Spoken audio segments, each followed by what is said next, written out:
Geoffroy Roux de Bézieux, bonjour. Bonjour. Merci d'être avec nous, président du MEDEF. Que savez-vous, Geoffroy Roux de Bézieux? Un reconfinement est-il imminent? Que savez-vous? Jean-Jacques Boirin, je ne sais pas plus que vous. Pas plus que moi. Je lis le journal, j'écoute la radio, je regarde la télé, donc j'en sais pas plus et je découvrirai, comme vous, mercredi ou jeudi, les décisions du gouvernement. Vous n'êtes pas consulté? Le gouvernement ne vous a pas on consulté? est concerté sur d'éventuels scénarios. C'est pour ça que je dis je ne sais pas plus, et notamment comment trouver le bon équilibre entre le problème sanitaire, qui est la priorité du gouvernement, et ne pas détruire l'économie. Et c'est le débat qu'on a actuellement avec le gouvernement. Donc, reconfinement pour 3 semaines, pour 1 mois. D'abord, est-ce que c'est inévitable? Je ne sais pas, je sais pas vous répondre, et je ne veux pas aller sur le terrain de l'épidémie. Que demandez-vous? Oui, on est d'accord. Que demandez-vous au gouvernement? Non, je pense que le vrai débat, c'est comment faire pour que ce reconfinement possible ne soit pas un désastre supplémentaire pour l'économie qui est déjà très mal en point. On a appris, en fait, des reconfinements précédents. Et notamment, on a appris que dans certains endroits, par exemple les commerces, on pouvait rester ouvert sans provoquer de contamination. Et donc, ce qu'on demande, nous, c'est de trouver le bon équilibre. Ce bon équilibre, c'est de laisser les commerces ouverts. Tous les commerces, ne pas retomber... Tous les commerces. Vous demandez à ce que tous les commerces restent tout ouverts. Ne pas retomber dans, vous savez, ce débat un peu absurde sur non essentiel, essentiel qu'on a eu au mois de novembre. On peut imaginer des systèmes de rendez-vous, peut-être des horaires, trouver un moyen de faire que les gens s'étalent. Je suis pas sûr d'ailleurs que les couvre-feux de ce point de vue-là soient très bons. On souhaite que, si possible, les écoles restent ouvertes, pour les élèves d'abord, pour leur bien-être. Indispensable. Et puis parce qu'évidemment, si les écoles sont fermées, forcément, ça a un impact sur l'économie. Plus largement, il faut que ce confinement soit le plus court possible parce que l'économie française est en difficulté. Certains secteurs sont à l'agonie et que si on fait un 3e, un 4e, un 5e reconfinement, là, on sera vraiment dans une difficulté très forte. Indispensable de garder les établissements scolaires ouverts. Et la priorité, c'est le sanitaire. Il ne faut pas se tromper. Mais moi, je comprends de toutes les études qu'on a pu lire qu'on peut garder les écoles ouvertes tout en assurant la sécurité des profs, qui est importante. Et puis quand même, n'oublions pas que tous ces gamins qui n'iraient pas à l'école, c'est quand même du point de vue de leur savoir, de leur apprentissage, évidemment très très défavorable. Geoffroy Roux de Bézieux, ne faudrait-il pas reconfiner vite pour que l'économie française redémarre vite? Oui, mais si c'était le dernier confinement, si les scientifiques pouvaient nous dire on s'arrête 15 jours, mais après le vaccin arrive en masse, etc. Mais c'est pas le cas. On sait bien qu'on est dans une espèce de course contre la montre, que jusqu'à l'été, ça va être difficile. Donc je pense qu'il faut régler le confinement, les mesures sanitaires au plus près de l'équilibre entre économie et santé. Vous avez vu que l'Espagne dit qu'elle n'a pas les moyens de reconfiner. Elle n'a pas les moyens économiques de reconfiner. Est-ce que la France a les moyens économiques de reconfiner? La France a les moyens de s'endetter. Il ne faut pas se tromper. Plus que l'Espagne. Plus que l'Espagne, parce qu'aujourd'hui, tout le monde le sait, on paye, entre guillemets, ce soutien aux salariés, soutien aux entreprises, soutien aux indépendants, par de la dette. La question, c'est est-ce qu'on aura la moyen de le rembourser? On va y revenir. Est-ce qu'on sortira de cette période-là avec une croissance suffisante? Aménagement des horaires de travail dans les entreprises, c'est une solution? Oui, mais je crois qu'on est pas loin de l'optimum. C'est aujourd'hui le télétravail est largement pratiqué. On peut peut-être encore un poil plus loin. Faut-il le rendre obligatoire? Mais il est obligatoire partout, c'est possible, comme en Allemagne. Mais c'est le cas. C'est le cas. Aujourd'hui, écoutez, je n'ai pas été vérifié derrière chaque PME, mais aujourd'hui, le protocole, c'est télétravail pour tous les postes télétravaillables avec la possibilité, éventuellement, 1 fois par semaine, pour des salariés qui sont en difficulté psychologique, de revenir. Et le problème aujourd'hui, c'est aussi la psychologie, les risques psychosociaux des Français en général, des étudiants, etc., mais aussi des salariés. Nous, aujourd'hui, les chefs d'entreprise, ils sont plutôt en train de dire, alors ça ne revenez pas, plutôt que revenez. Avec du soutien psychologique nécessaire dans beaucoup d'entreprises. Là où il y en a besoin, du soutien psychologique. Les gens qui sont isolés dans des conditions de télétravail pas optimales, ils en ont marre. Ils en ont marre, comme vous, comme moi, comme tout le monde. Les tests, pourquoi pas réorganiser, par exemple, de grands événements en exigeant des tests PCR négatifs? Chacun y pense, même dans les entreprises. Moi, je crois, si vous voulez, qu'il faut essayer de réfléchir, non pas au monde d'après, mais au monde d'avec. C'est-à-dire, comment on fait pour vivre avec cette pandémie et retrouver, non pas une vie normale, mais en tout cas des événements. Et donc, par exemple, les tests PCR antigéniques qui ont un résultat en 1 quart d'heure, ça peut être utilisé, ou ça pourra être utilisé à l'entrée de certains événements, salons professionnels, concerts. Il y a un projet de test qui va être organisé en France de concert de 1000 personnes où on demanderait soit un certificat vaccinal, soit un test PCR à l'entrée, de façon à garantir une certaine sécurité. Je crois qu'il faut expérimenter pour toutes les activités qui sont interdites. Comment on fait ? Parce que si on n'expérimente pas, on va rester l'arme au pied pendant des années. Pour les entreprises aussi ? Alors non. Pour les entreprises, pour travailler en entreprise, on ne va pas exiger un test PCR. Bon. D'abord, c'est illégal. Oui, c'est pour illégal. Commencer, donc c'est une bonne raison de pas le faire. Mais au-delà de ça, je crois qu'on n'est pas dans ce contexte-là. Là, on parle d'endroits où il y aurait plusieurs centaines, plusieurs milliers de personnes. Salons professionnels, par exemple. Aujourd'hui, tous les salons professionnels sont arrêtés. Oui. Ça a un impact sur les entreprises du secteur, mais aussi sur tous les secteurs. Pourquoi pas organiser, je sais pas moi, le mondial de l'automobile qui est en novembre prochain, enfin qui devrait être en novembre prochain, avec à l'entrée un test PCR où je montre mon certificat de vaccination et je montre que j'ai été vacciné. Même chose pour entrer dans un stade. Alors le stade, on est un peu plus serré, oui, c'est un peu plus compliqué à organiser, mais pourquoi pas ? Il faut qu'on réfléchisse collectivement à comment faire redémarrer l'économie. Les personnes testées positives sont invitées à s'isoler. Aujourd'hui, c'est un engagement moral. Mais est-ce qu'il ne faut pas aller plus loin que l'engagement moral ? Geoffroy Roux de Bézieux. Là, vous me posez une question qui n'est pas, une question de votre mais en tant que citoyen. Je peux répondre comme citoyen. Oui. Bon, moi, je suis plutôt quelqu'un qui met la liberté devant toute chose. Oui. Et donc, je voudrais faire confiance aux citoyens. Il y a un risque quand même à la fois d'infantilisation. Surtout avec les variants. Avec les variants. Oui, mais Jean-Jacques Bourdin, il y a un moment, la démocratie, c'est aussi, le prix de la démocratie, le prix de la liberté, c'est aussi la responsabilité. Et je voudrais pas qu'on rentre dans une forme de dictature. Vous savez, en Chine, c'est pas comme ça que ça se passe. Alors oui, ils sont plus efficaces, mais il y a aussi des tas de travers qui en résultent. Est-ce que dans les entreprises, on ne portera plus de masques faits maison, de masques en tissu ? On attend les consignes du ministère du Travail et de la Santé, mais s'ils sont pas efficaces, oui, il faudra passer aux masques... pas en tissu, mais pas fait maison, des masques officiels. Des masques, oui. On est obligé de... Moi, je suis pas devenu expert ni en épidémie, ni en médecine depuis un an. Donc, je suis les consignes du ministère de la Santé. C'est modeste, oui. Bon, si je suis modeste, mais disons que j'apprends comme tout le monde, comme vous. Bon, oui, c'est vrai qu'on apprend tous les jours. Les aides.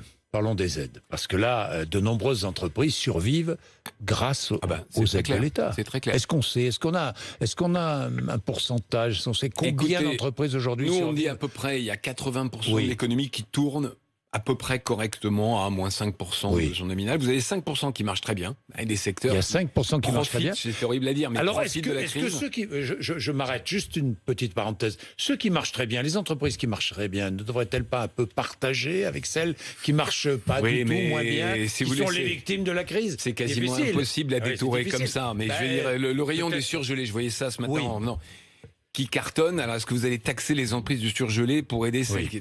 C'est juste pas possible. Et puis vous avez à peu près 15%, pour répondre à votre question, qui est toute l'économie présentielle, c'est-à-dire touristes, restauration, stade, et puis tous leurs fournisseurs. J'étais avec le président du MEDEF de Savoie, là, qui fait du café pour les restaurateurs, donc lui n'est pas fermé, mais évidemment il souffre. Donc il y a tous les périphériques, si vous voulez. Et ces gens-là, évidemment, ils s'enfoncent. Ils s'enfoncent parce que, d'abord, les aides sont pas toujours suffisantes, notamment pour des boîtes de taille intermédiaire. Deuxièmement, le moral, évidemment, c'est très difficile de ne pas avoir d'horizon. Et c'est là où le quoi qu'il en coûte doit continuer. Par contre, nous, on est prêt à dire sur le reste de l'économie, il faut commencer à réfléchir, à être un peu moins élan, parce qu'on ne peut pas non plus dépenser l'argent qu'on n'a pas. C'est ça qu'on a accepté. Très concrètement, on a accepté la proposition qu'a faite Elisabeth Borne. À partir du 1er mars, le chômage partiel de droit commun, c'est-à-dire pas pour les secteurs fermés, le reste à charge pour les entreprises, que payent les entreprises, va augmenter à 40%. Alors évidemment, entre guillemets, ça fait mal, mais il faut un moment que... C'est d'ailleurs un peu la réponse à votre question. Les boîtes qui vont pas trop mal vont payer un peu plus pour on continue à être à 100% sur les restaurateurs, par exemple. Oui, sur les entreprises qui, une forme de solidarité. Ne survivent que grâce aux aides de l'État. Et c'est normal, quand même, c'est l'État qui a fermé. Oui. Donc c'est pas illogique. C'est pas illogique. Les PGE, les prêts garantis par l'État, justement, si la crise continue, est-ce que ces prêts garantis par l'État devront être remboursés ? Parce que la question est posée aujourd'hui. Oui, un prêt, ça se rembourse, une dette, ça se rembourse. Sinon, la confiance, l'économie de marché, l'économie de confiance, ça ne marchera pas. Simplement, il y aura quelques pourcents des entreprises qui ne pourront pas le faire. Qui ne pourront pas ? Alors j'ai vu que certains disaient 5%. Moi, je ne sais pas encore vous dire combien. faudra trouver des solutions, soit un étalement plus long, soit une forme de subvention, mais c'est trop tôt pour le dire. Il faut faire pour les sauver, ces entreprises. Oui, enfin, victimes de la crise. Oui, il ne faut pas non plus tomber de l'autre côté, c'est-à-dire sauver des entreprises qui étaient de toute façon en difficulté. C'est là où l'exercice est difficile. Mais les banques ont joué le jeu, elles donnent une année supplémentaire de manière systématique à toutes les entreprises qui le demandent. Et donc, ça permet de se poser cette question importante, non pas là, maintenant, au mois de mars 2021, mais au mois de mars 2022. Et on peut espérer, alors, vous allez me dire, est-ce que vous en êtes sûr? Non, mais on peut espérer qu'en mars 2022, avec le vaccin en masse, avec tous les progrès de la science, on sera dans une autre situation sanitaire et économique. La dette de la France se creuse inexorablement. Est-ce que ça vous inquiète? Là encore, il faudra la rembourser. Le gouvernement s'est engagé à la rembourser sans hausse d'impôts. Vous y croyez? Vous croyez que c'est tenable, franchement? Bon, d'abord, il faudra la rembourser. Oui. Je sais que certains hommes politiques disent non, on va faire autrement, mais la crédibilité de la France est en jeu, il faudra la rembourser. Après, la dette, ce qui compte, c'est pas le niveau en valeur absolue est important, mais c'est la capacité à rembourser. Donc c'est le taux de croissance et la capacité à créer de la richesse. Et là, il y a deux solutions. Soit on arrive à créer de la richesse collectivement et on pourra rembourser, soit effectivement c'est les impôts. Mais on sait qu'après une crise, augmenter les impôts, on l'a fait en 2011, 2010, 2011, après la crise 2008-2009, ça augmente la récession et c'est la mauvaise solution. La vaccination, accélération, urgence de l'accélération de la vaccination. On sait, là je suis assez surpris, assez étonné de ne pas savoir pourquoi vraiment Pfizer, BioNTech et AstraZeneca, tout à coup, nous annoncent que moins de doses seront délivrées. Vous le savez ? Je sais pas pourquoi. Plus que. Vous savez pourquoi? Je comprends. Si, j'ai quand même où est la idée. transparence quand même? Non, mais attendez. Un vaccin, en temps normal, c'est 7 ans. 7 ans de recherche, de production. Là, on a demandé aux entreprises privées, et elles l'ont fait avec beaucoup de talent et d'agilité, de faire tout ce cycle en 18 mois. Donc, qu'il y ait des problèmes de production, des mauvaises surprises, c'est pas absolument anormal. Peut-être ont-elles survendu leur capacité à produire. Ou elles ont essayé de faire... elles ont c'est commercial. Vous savez, je ne sais pas. Non, mais je sais pas si c'est commercial. Non, demain, je recevrai Agnès Pannier-Runacher qui est en charge de la vaccination. Vous lui poserez la question. Mais au gouvernement, je lui poserai la question. Il y a des milliards de gens à vacciner. Les entreprises privées se mobilisent. Moi, ce que je souhaite, par contre, peut-être aussi le sens de votre question, c'est que on arrive à faire travailler ensemble toutes les entreprises pharmaceutiques, même celles qui n'ont pas forcément un vaccin. Ça devient un peu une cause mondiale. Mais Sanofi est prêt, j'en ai parlé avec le président de Sanofi en France. Alors, ça se fait pas en 3 semaines, c'est du vaccin, c'est pas comme les masques, on peut pas passer.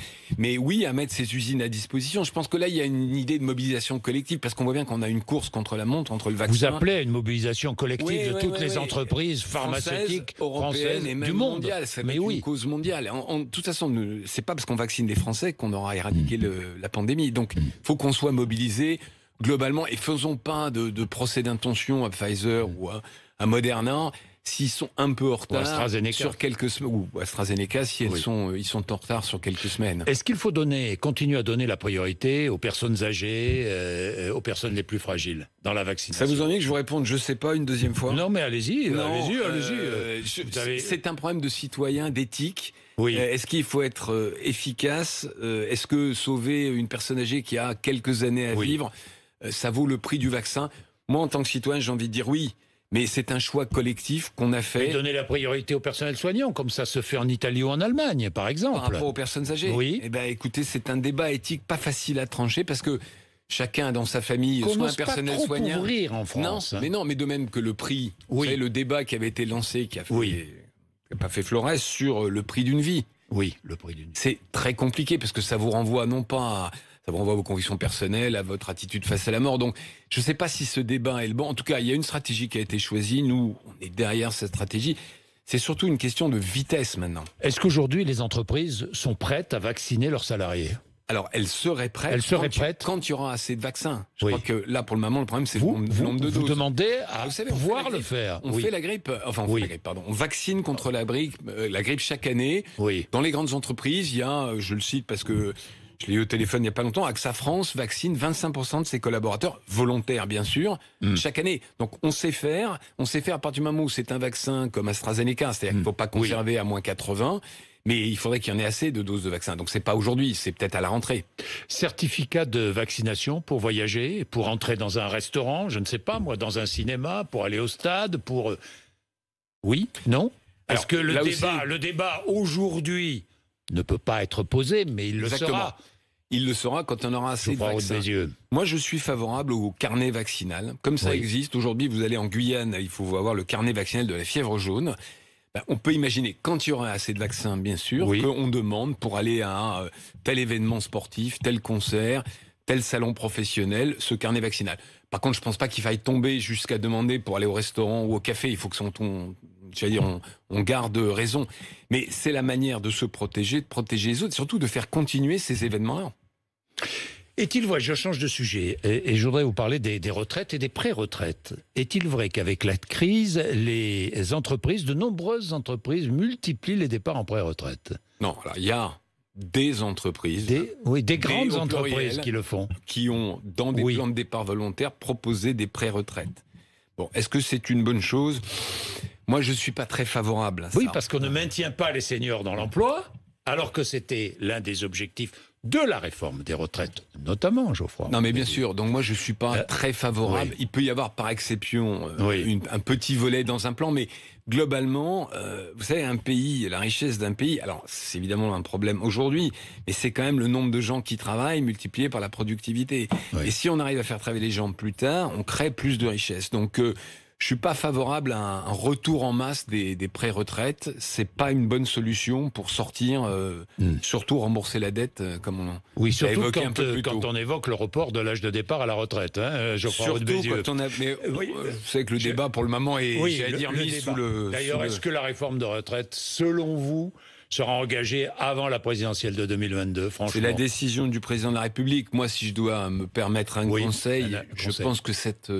réforme qui était déjà très anxiogène pour tout le monde avant la pandémie, il ne faut pas, tant qu'on ne sera pas sorti, vraiment complètement sorti de cette crise, il ne faut pas la remettre. Pas avant 2022. Quoi. Non, je pense que ça sera du coup un débat de la présidentielle et qu'on posera les termes de l'équation, enfin que les candidats devront poser les termes de l'équation aux Français. Et s'engager. Et s'engager et dire la vérité. Et dire la vérité. La réforme de l'assurance chômage, vous allez être consulté par le gouvernement. Je vois Madame Borne tout à l'heure. Donc, tout à l'heure. J'ai une petite idée de ce qu'elle va me dire, mais je ne suis pas sûr. Qu'est-ce qu'elle va vous dire ?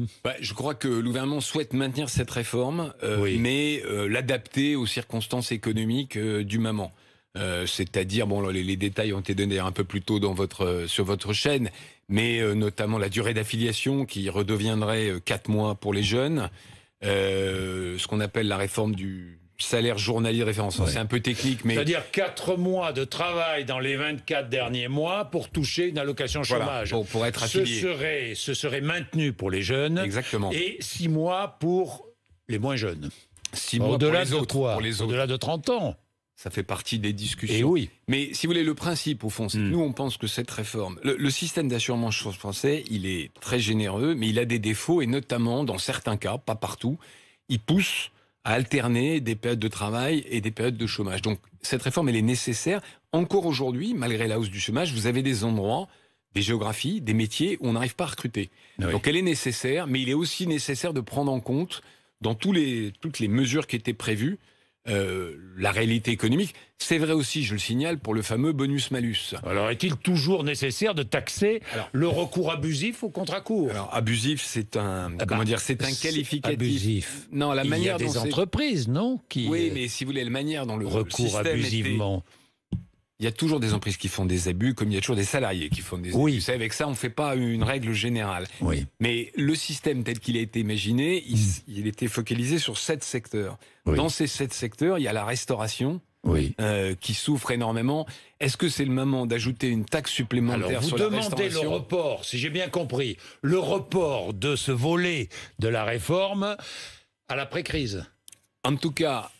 C'est ce que vous demandez ? On demande à ce que cette réforme prenne en compte ce qui se passe dans un certain nombre de secteurs. Et notamment, vous savez, il y a une année de référence qui est prévue, qui était 2020. Le ministre a dit on ne peut pas prendre 2020, on va prendre 2021. J'ai envie de lui dire, est-ce que vous êtes bien sûr que 2021, c'est une année de référence, vu ce qui se passe, vu ce qu'on a évoqué en début d'émission? Que l'année de référence soit 2022. Que, par exemple, l'année de référence soit 2022, ce qui, effectivement, mettrait la réforme en place en 2023. En 2023, là encore, après la présidentielle. Écoutez, ça devient notre horizon. Ça devient notre horizon, la présidentielle. Ça devient votre horizon. Merci, Geoffroy Roux de Bézieux. 8h54, RMC et BFM TV. Merci.